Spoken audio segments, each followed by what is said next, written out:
Namaste and welcome to the second season of Future Fit Corporates. My name is Bhavana Issar and I'm the founder CEO of Caregiver Saathi. In this season, we are going global and shifting the narrative. Caregiving is not a career obstacle or something that organizations must accommodate. It's a leadership accelerator. And through candid conversations with corporate leaders, consultants, and change makers, we explore how caregiving shapes resilience, empathy, and innovation. Let's discover what it truly takes to build workplaces that don't just include caregivers, but recognize that caregiving experience is an asset. Because the future of work is not just tech, female, or inclusive, it's compassionate, it's innovative, and therefore caregiver friendly. Welcome to Future Fit Corporates.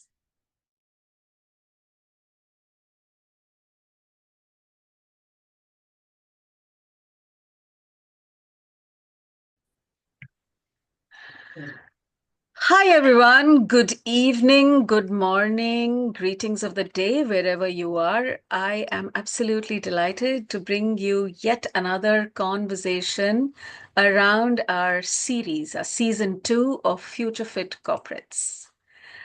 Future Fit Corporates is about investing in people to nurture success. What does it mean to have a corporate or a workplace that is future fit? So, Future Fit Corporates is an initiative aimed at fostering corporates, organizations, workplaces that are future ready. Are workplaces that are future ready also caregiver friendly? What does it mean to shape a caregiver friendly workplace? How can we envision and cultivate a future ready corporate culture that innovates and ensures people performance in these dynamic, changing times for ongoing and sustainable success? So, in today's dynamic corporate landscape, the success of an organization is intricately tied to the well being and satisfaction of its workforce.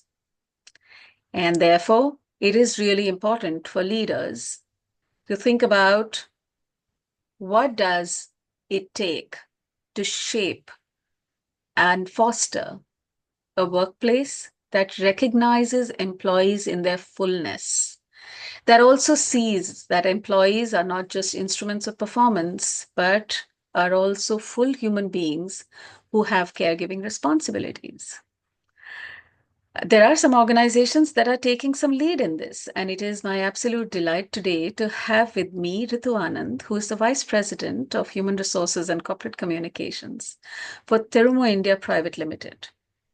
Ritu Anand is the Vice President at Terumo India, where she leads talent strategy, organization development, and culture transformation.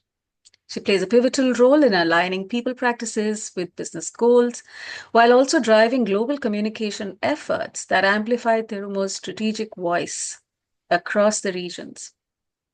Over the years at Terumo India, she has held progressive leadership roles, including Director HR and Admin and Senior Director HR and Corporate Communications before taking on the current role. And here is a fun fact. We also have a common alum, which is she began her career at Scope International while I was at Standard Chartered Bank after completing her MBA in HR from a Symbiosis Institute of Business Management and went on to hold key roles at Home Store India Private Limited and GE, where she held regional and corporate HR functions, including contingent workforce policies, benchmarking, and headcount optimization. 2008, she joined BD as manager HR, where she significantly influenced talent acquisition, HR operations, comp and ben, and business partnering. Her leadership contributed to BD India being named among the best employers in India and Asia by the Hewitt Best Employers Survey. She later supported BD's expansion into the Middle East by setting up HR practices for the region. That must have been really complex and very challenging. I'm going to talk to you about that, Ritu. And she was also an integral part of Global HR Business Partnership for BD's diabetic care. Wow, that's quite an accomplishment list. Welcome, Ritu. Oh, thank you, Bhavna. Thank you for this amazing opportunity to share and contribute today. Thank you. I'm delighted that we are having this conversation. I also know that you're doing some fantastic stuff at Terumo, so I'm very glad to have this conversation with you. But first off, tell us something about you that your resume does not tell. That's a that's a very interesting question, Bhavna. But just at my core, I actually happen to be a boarding school alumnus. Um, I happen to be a lifelong learner and a very very proud pet mom who believes that life's richest lessons really come from relationships that we nurture, be it with the people or else be it with our furry companions. I have been surrounded with very, very close friends through the better part of my life. Whether in India, whether at various places where I ventured out to be able to really, carry the business forward. And through that, I think I have really come to value very, very deep connections, empathy, and trust. And I think those are the principles that I really carry to work every day. I am extremely passionate about impacting leader lives and supporting them in their journeys to grow, to lead authentically, and at the end of the day, creating a lasting impact. I also believe that at the heart of what I do is a belief that leadership isn't just about performance; it's really about people, and people from all walks of life. Are fighting some battle or the other. Absolutely. Whether it's a personal battle, whether it's a professional battle. I mean, there is something that goes on with each one of us almost every single day. And therefore, the idea will be to show up. The idea will be to show up with heart and Mm, really sort of make sure that the people who mean to you, the leaders whose lives you are impacting, you're really able to bring forward the right value for them. So that yeah, is just yeah. a little bit about myself. That's fantastic. I relate with the idea of being a fur parent or a pet parent. I have one myself, and we've been very inspired at Caregiver Saathi by Rosalind Carter, who said that there are only four kinds of people in this world: those who have been caregivers, those who Yeah. are caregivers, those who will be, and those who will need caregivers. So, how do you mentioned briefly about being a pet parent and relationships and friends that are important? Hmm. Um, the idea of caregivers and caregiver support, how do you relate with it? And could you, through your career journey, tell us of what you may have witnessed, either as a part of your career or maybe your colleagues, where you saw somebody trying to balance or struggle with caregiver responsibilities? Fantastic question, Bhavna. So, before we will get into the concept of caregiving, I think it is really important for us to understand what do we mean by caregiving, right? So, Mm-hmm, mm-hmm, to me, I think caregiving is an act of providing unpaid assistance and support to the family members or any other, who may have physical, psychological, or else a developmental need, right?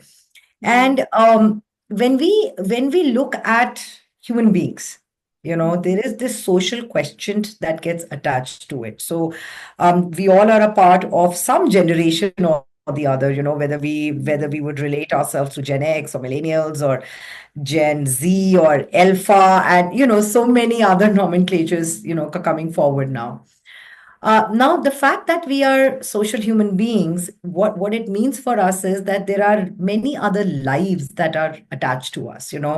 At one point in time, we could be a spouse to some, partner to the other, daughter to somebody, a daughter-in-law to somebody. In my mm-hmm, case, pet mother to somebody, right? And perhaps we may have children, we may have elder parents to take care of, we may have younger generation to also carve and so on and so forth. So in all of this likelihood, we are a part of a sandwich generation. Okay, so folks that we need to look after at both the sides of the coin. mm-hmm, And this act isn't easy.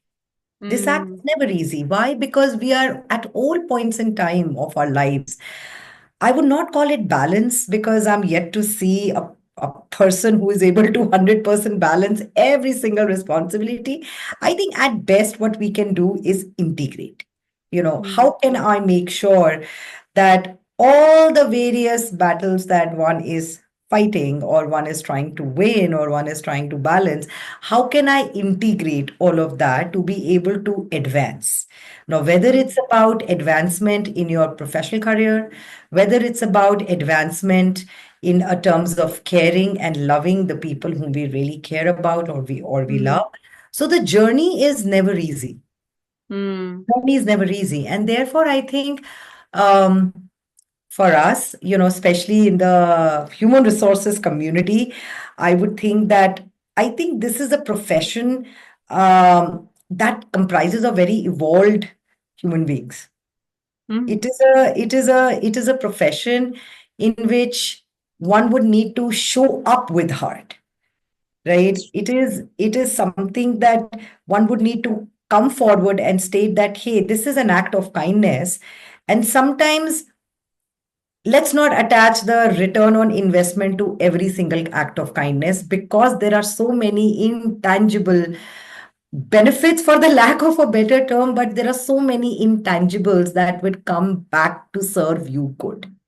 Mm, So mm. that is just a very, very quick reaction to your very, very good question. Yes, no, absolutely. I think it is really important to start off by saying so the fact that we are all caregivers or that we will be caregivers one way or the other, and that it is a taxing or a demanding ask. And I wonder what the implications of that at the workplace are.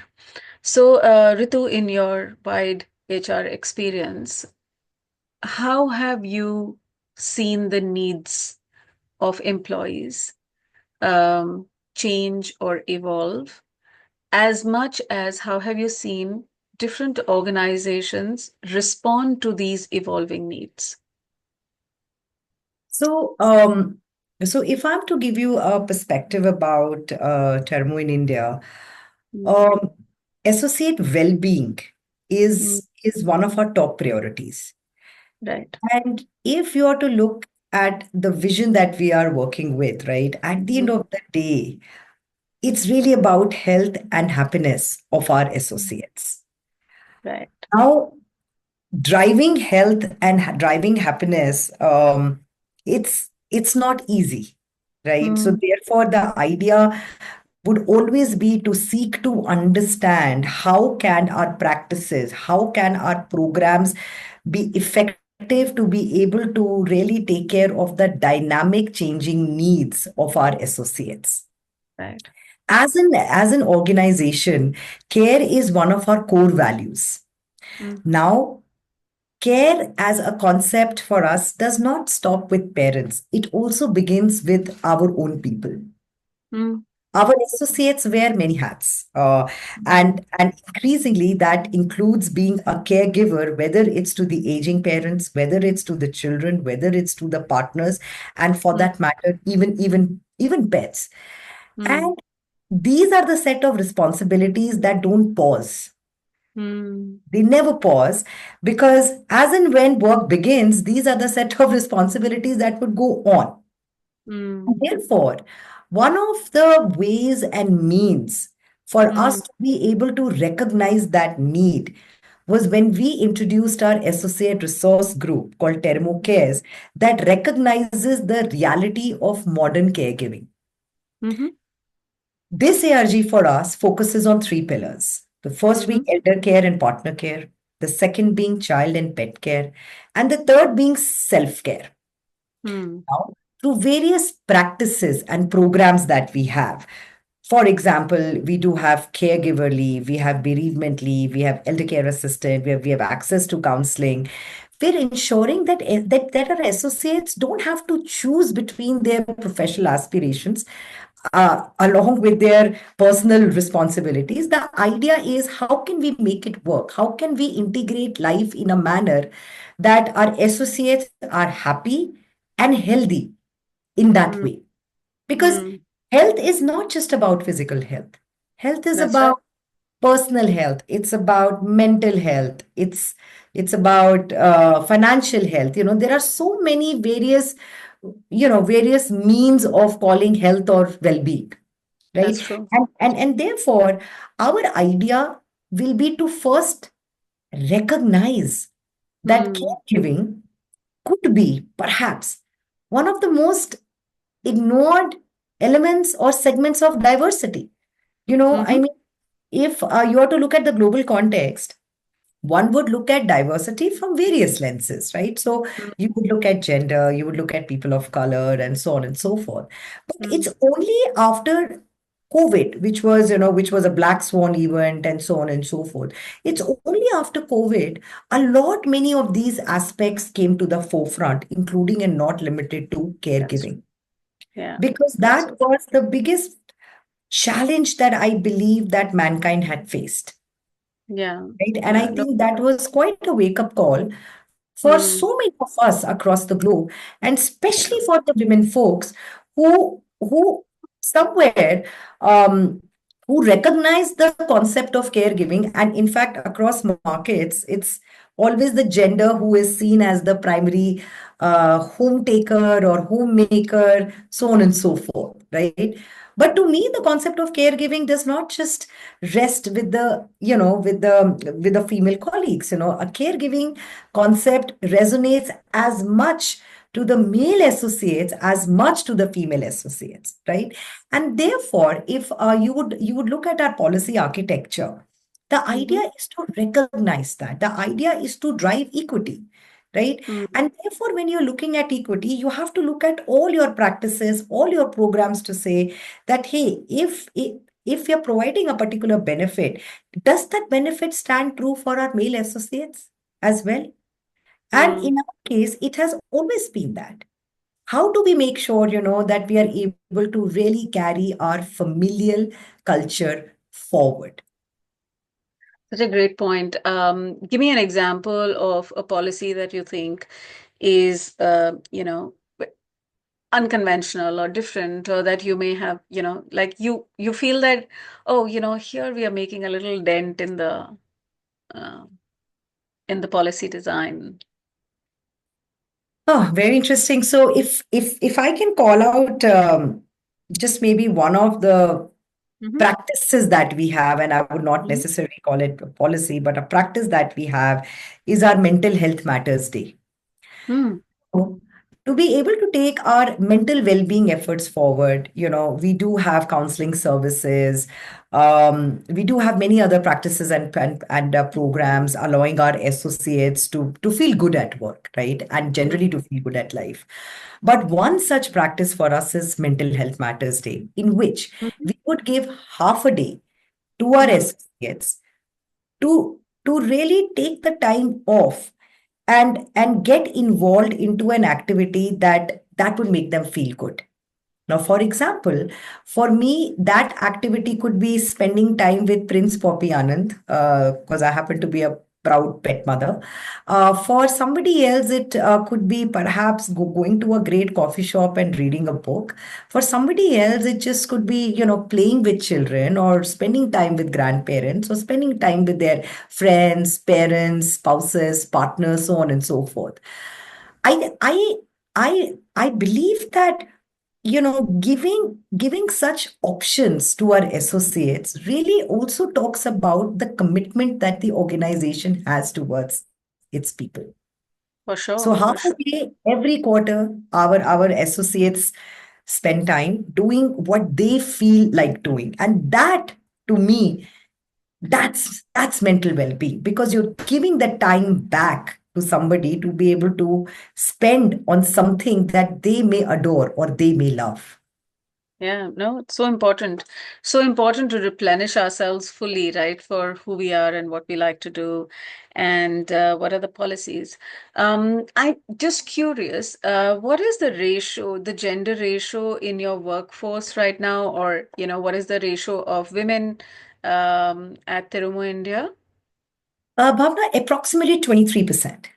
Wow, that's Yeah. that's Definitely. 23% of our workforce happens to be Mm, diverse. If I'm looking gender as mm, a segment of diversity, if mm, I'm looking at caregiving, mm, as a segment of diversity. And again, the concept of caregiving is very dynamic because one will need to be an active caregiver at that particular point in time, right? So, roughly about 25 to about 30% of our associates are active caregivers, mm, practicing caregiving either in elder care or in child or pet care, or else sometimes even in self care for that matter. mm.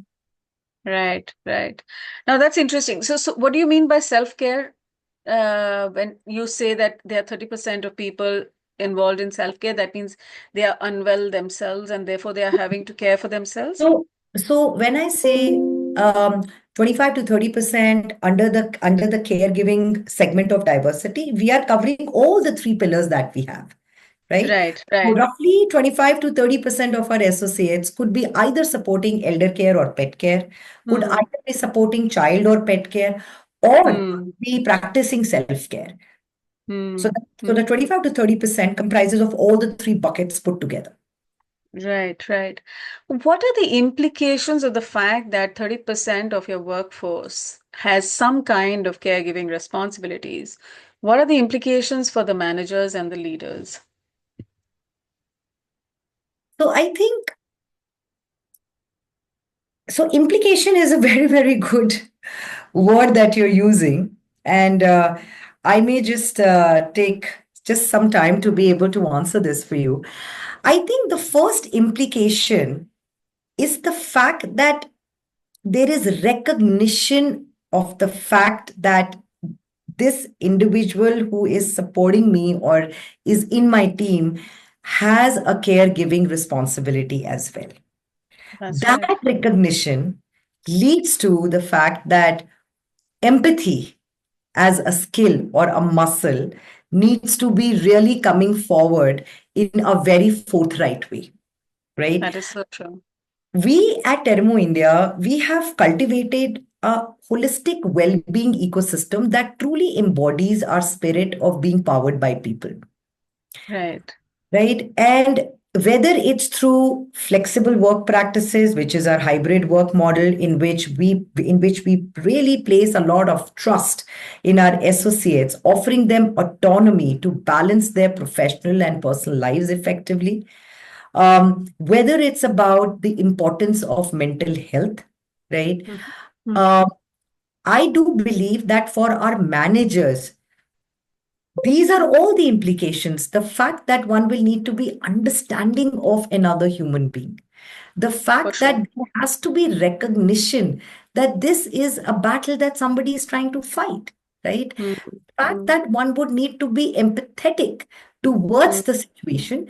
But at the same time, when we talk mm. about work life integration, it does not mean that the associate will not hold himself or herself accountable for the set of deliverables that one has signed up for. For sure. For sure. The matter only becomes the place and time for delivery. That's right. Well said. Right? It is always the place and time of delivery. And Mm, therefore, if one is able to empower the associates, if one mm, is able to show them that we are standing by their side in this journey, I mm, think the whole spirit of camaraderie, of mm, familial culture, enhanced trust, I think that leads to productivity in some mm, shape and mm, because mm, because you're delivering with heart. mm, I mm, think I think the whole concept of caregiving, this concept is based on love and care. mm, The fact that you would be empathetic to somebody else's challenges, the mm, fact that you will have the right practices, programs to say that, hey, I am there for you. So it's like mm, the organization, the leaders, we're standing by your side, right? mm, But I would also say that the concept of caregiving is a two-way street. mm, If the organization or the leader is placing 100% trust on the individual, right? Hmm. It Hmm. is extremely important for the individual to also reciprocate in that similar manner. For sure. So I really like how you have framed the response to this question. What do you think are the responsibilities of employees who are caregivers and who want certain accommodations from the organization? Because I strongly believe that there are certain, it's like our rights and duties as a citizen. As a good citizen of a large democracy, we have our fundamental rights, but we also have our duties, right? Similarly, as a corporate citizen, uh, if I have the need and I want the organization to recognize my needs and accommodations for it, what are my responsibilities as a caregiver employee? Fantastic question. And I would just say it in just two sentences. Mm-hmm. First being, with great power comes great responsibility. Mm-hmm. First. Second, say to do ratio should be 100%. Mm-hmm. Simply put. Say more about. So let's say, see, in my experience as a manager, a I'm very blessed to be leading a team of fantastic uh, individuals, and also being a pet mother. Hmm. I have learned that just acknowledging caregiving, Hmm. naming it, Hmm. validating it, Hmm. makes a really, really powerful difference. That's Hmm. there, right? Hmm. But if you're leading teams, or if you're leading a team member who is going through caregiving responsibilities, Hmm. timelines becomes important, right? Timelines of delivery becomes important. And, granted that, one is trying to integrate professional life along with personal life. So being realistic about timelines, being more planned, being more structured.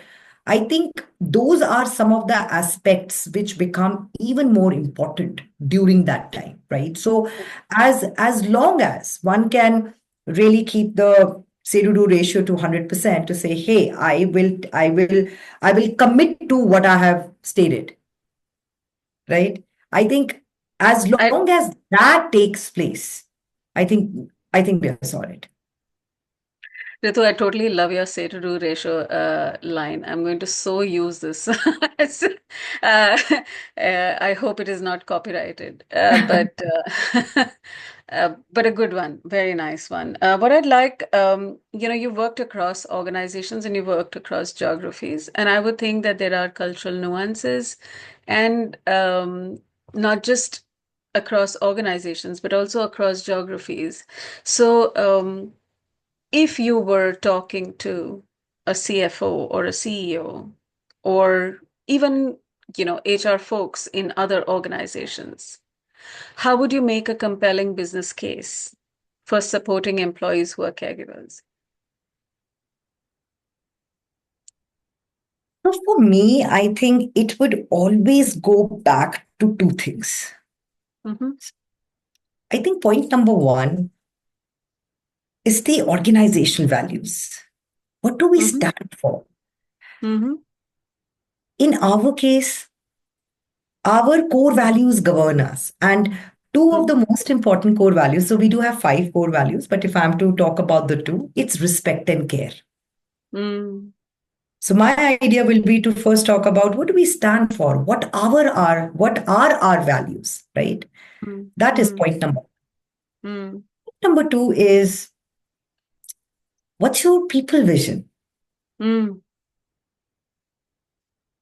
So if our people vision is health and happiness of our associates, and if we are powered by people, that is the spirit of who we are, right? Mm-hmm. And if our employee value proposition is advancing healthcare with Mm-hmm. heart, Yeah, the concept of caregiving will not be difficult to understand. for Because sure. what are we trying to promote?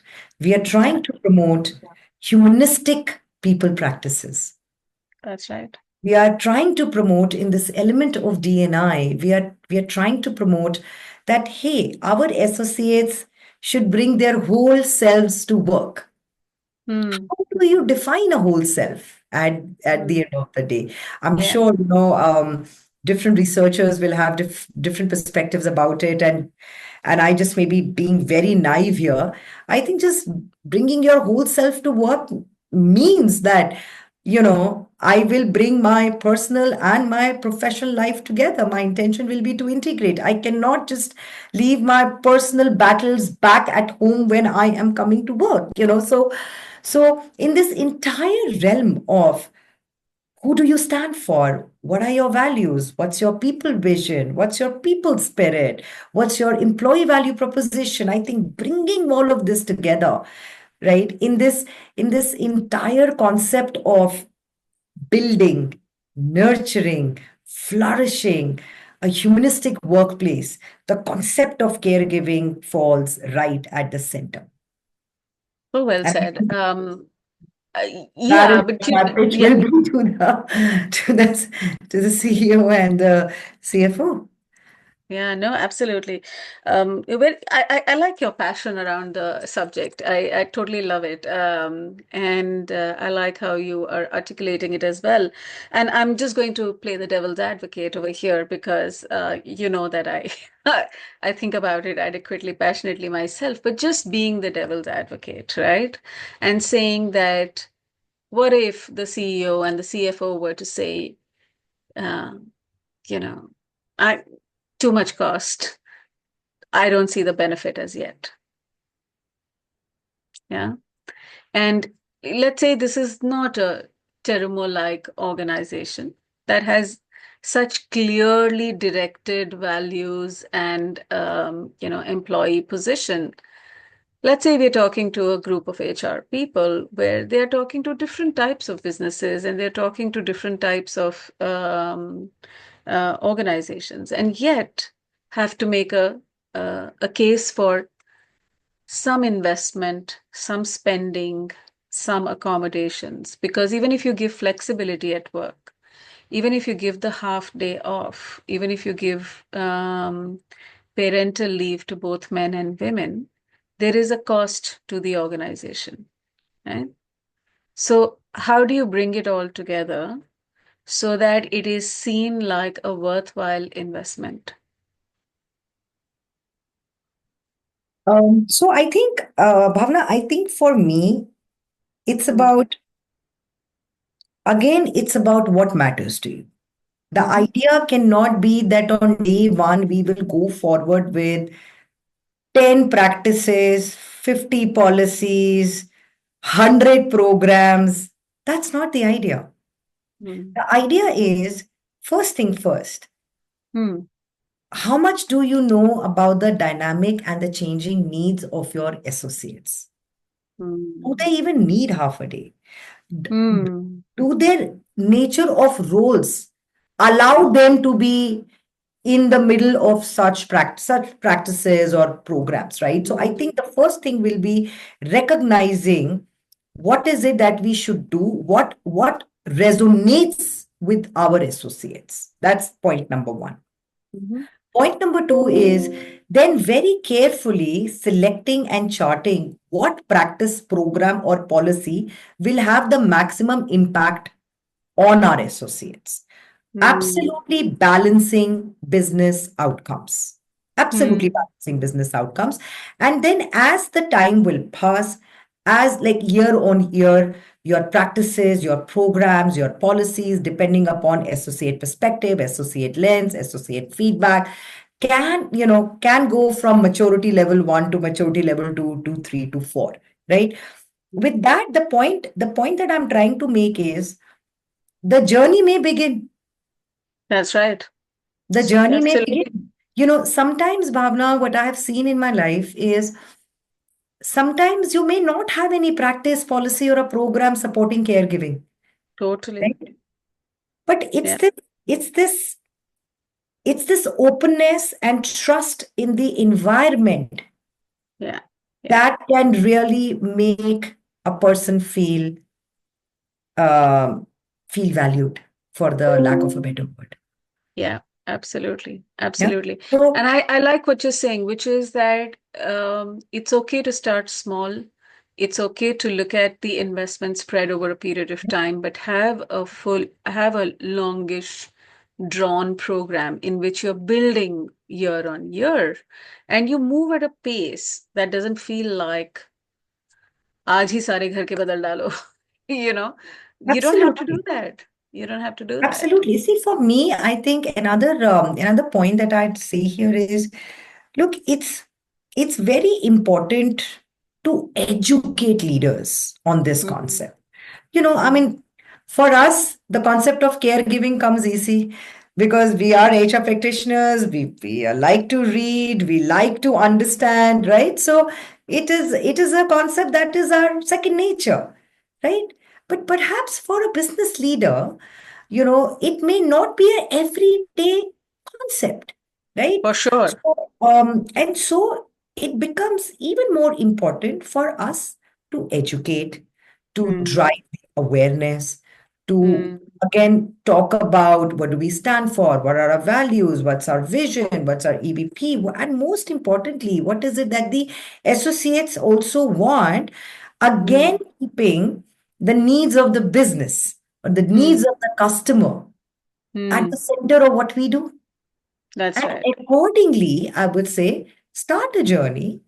Like, you may just want to take baby steps to say, you can have a couple of pilots, you can understand based on your learnings. You can absolutely have customized practices, customized programs. You can hold you can empower the leaders to be able Yeah, to take those calls that yeah, works for their teams.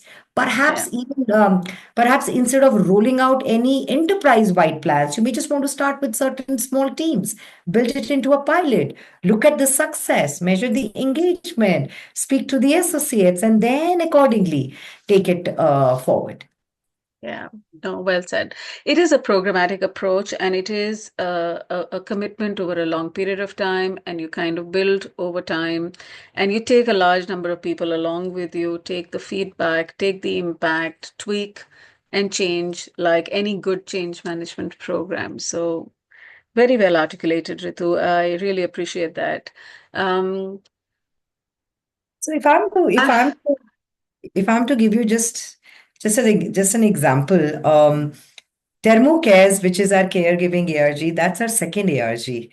We mm, first came up with our associate resource group called UME that focuses on women associates. mm, mm, And our intention was not to roll it out as templatized programs. Our yeah. intention was first to listen, right? Mm, Listen to what our associates had to say.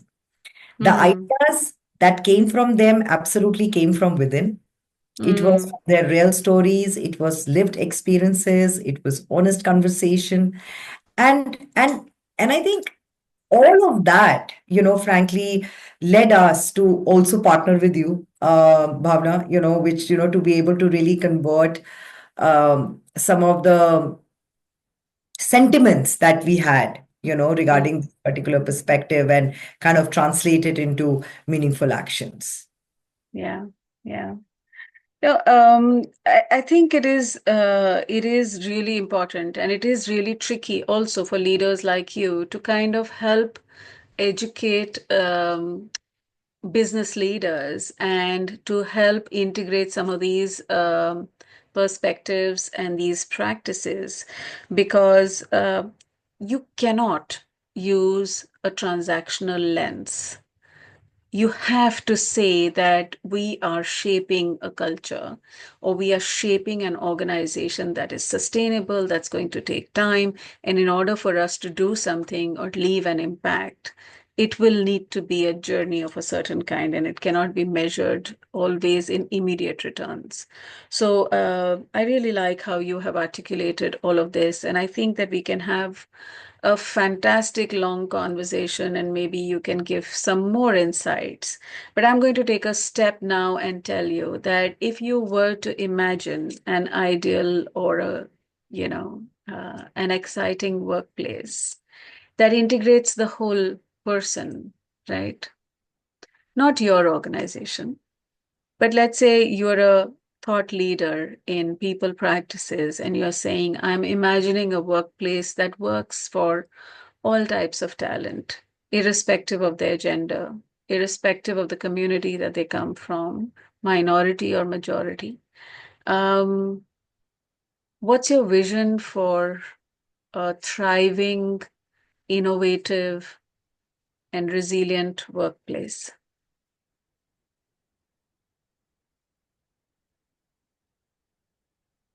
Very, very interesting. So your question is, what's my vision for a thriving workplace? Yes. So I'm saying that, you and I are here looking into the future, and we are saying he- an organization that's fit for the future, right? We all want our future to be better than what it is today, right? That thriving, resilient, innovative workplace that works for everyone. What does it look like?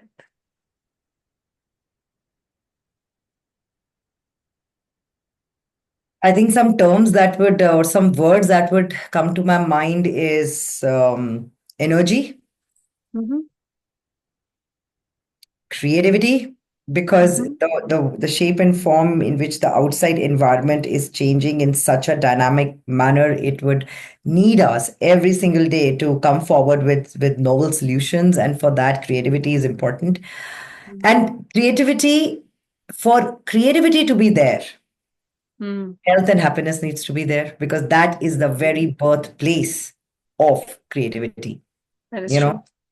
So it's energy, it's creativity, it is health, it's well-being, and I think just keeping everything intact. I think having the right practices and programs that will be supportive of this. Yeah. Thank you. Thank you for saying that. So, if you were to then say, what in your experience, so you've been a caregiver yourself, you have seen many, many colleagues and many team members who've been caregivers. Can you say that there are certain competencies or skills that caregivers bring or a caregiving experience brings that is unique or different that non-caregivers don't? Yeah, yeah, What are absolutely. those? I think the first thing is empathy. Yes. I think the second bit is resilience. Mm-hmm. The third thing is persistence. Mm. I am not gonna fail. It will get over. Yeah. Hope, Oh, it's beautiful. trust, Mm. camaraderie, Mm. learning. Mm. You're always looking at newer ways to be able to solve a challenge. Mm. Mm. Um, friendships, Mm. Mm. Ability to connect. Mm. connect, bond. Uh, Mm. I think your ability to not get uh, boggled down by challenges. You Mm. become more courageous. You become more strong. Mm-hmm. Mm. Mm. I think those Yes. are some of skills, competencies. I think those are some of the aspects, or those are some of the muscles you hone uh, Mm. when you are uh, when you are a caregiver. Yeah. Yeah. And how can you build these muscles if you know, don't have the opportunity to have caregiving responsibilities? How would you build that in your workforce? See, I will I'll say this. Um, I think there are there are ways and means to be able to do that. If you would go back to your learning vision or else your learning strategy, you would typically follow a 70-20-10 rule, 70% learning on the job. So you would be looking at various projects, you would be mentored, you would have instructor led training programs, perhaps you can enter into coaching sessions and so on and so forth, right? So I'm not saying, that these skills cannot be built. Of course, there are various ways, means in which one will continue to, hone yourself, hone those skills to become a better and a better human being, or a better and a better profession on a daily basis. I think being a caregiver, though, it just opens up a very different dimension. Mm, It is a very, very different dimension. I think being a caregiver sometimes tests you.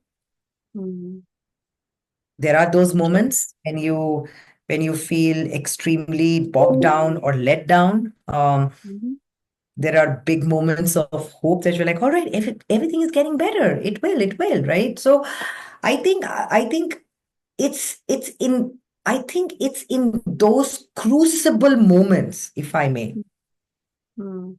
we grow. And sometimes we grow exponentially. Beautiful. Mm, Yeah. yeah, I agree with you totally. And, um, I think you're absolutely right. They are crucible moments and they are moments of personal growth, sometimes even spiritual growth, right? Yes. They're totally Yes. about that. Yes. So I think that's a great point at which to just kind of bring this conversation because I think we've reached a nice point. Ritu, I'm going to, we started this conversation to say that season two is about taking the International Women's Day beyond the month of March, and we want to integrate it into our everyday lives. It is not just about doing something around March. It is not just doing something only for women, but if we do really have to rebalance and make caregiving a part of who we are, both as men and women. We do need to do a bunch of things.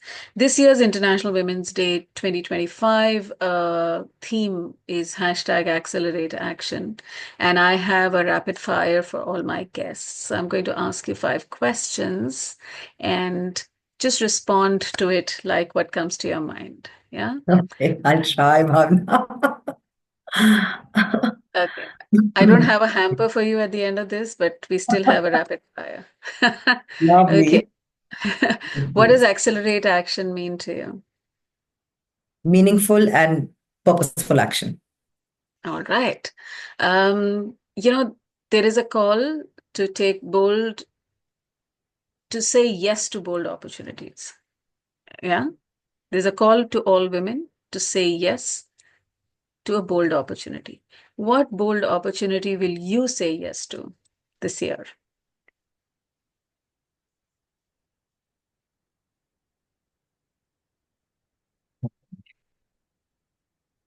It's a difficult one. I do the Go big for, fire round. go for it. Don't worry, go for it. Oh, that's a difficult one. Pass. Okay, we come back to it. We'll give you some time to think about it. Okay, here's a call to action. Okay, share your pledge for ongoing action around accelerate action. What's your pledge? I think it is commit from heart. Mm-hmm. It's commit from heart. Okay, We take so many calls on a daily basis. Sometimes we are able to execute, sometimes we are not. But I think that even if one is to look at one commitment, I think the idea will be to see it through with heart. Yeah. good one. What advice would you have for women to speak up at work? Be open. Hmm. Be open. Hmm. Have the courage. Hmm. Okay. What's the biggest challenge men and women face as caregivers?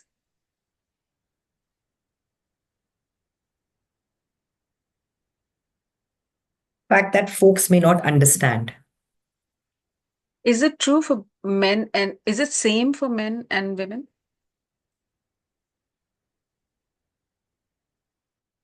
I think again, I just could be wrong about it. I think for men, talking about caregiving just could be just maybe a little uncomfortable, versus it may just come naturally to women leaders. Mm. It is. It is. It's it's it's complex. It's just different. Let's just say it's different for men and women. Yeah. Well, that's it. 5 questions, and thank you for participating in the rapid fire. I'm going to give you another opportunity to make a commitment to what bold opportunity will you say yes to this year? Go for it, Ritu. I think commit to spend more time with Prince Poppy Anand. Yes, why not? Is that a bold enough opportunity for you, or At this point, yes. good enough? Thank you very much, Ritu. I really appreciate, and I have really enjoyed this time. What would you like to say as we wrap up this conversation? Any closing remarks? How was this conversation for you? I think Bhavna, again, thank you so much for for this day today. I think definitely, you are somebody one would love to learn from, and especially around this concept of caregiver. And I absolutely admire what you guys are trying to do. To be able to really create an impact where it matters. So Mm. very, very happy, to be able to take it forward, and really wishing you the very best, Bhavna. Thank you. Yeah. Thank you very much. You're making the difference. And we cannot do anything alone. So I'm glad that, we are working together on this. Very, very happy. Thank you. Thank you for watching this episode of Future Fit Corporates. If today's conversation resonated with you, don't let it end here. Join the Future Fit Corporates Club or the FFC Club. Explore our full dossier and discover powerful blogs from our past speakers. Let's move beyond inclusion as a buzzword. Let's make diverse experiences, especially experiences of caring for others, caregiving, a leadership strength. Together, we can truly build not just a caring world, but future fit workplaces. Until next time, take care and let's keep the conversation on.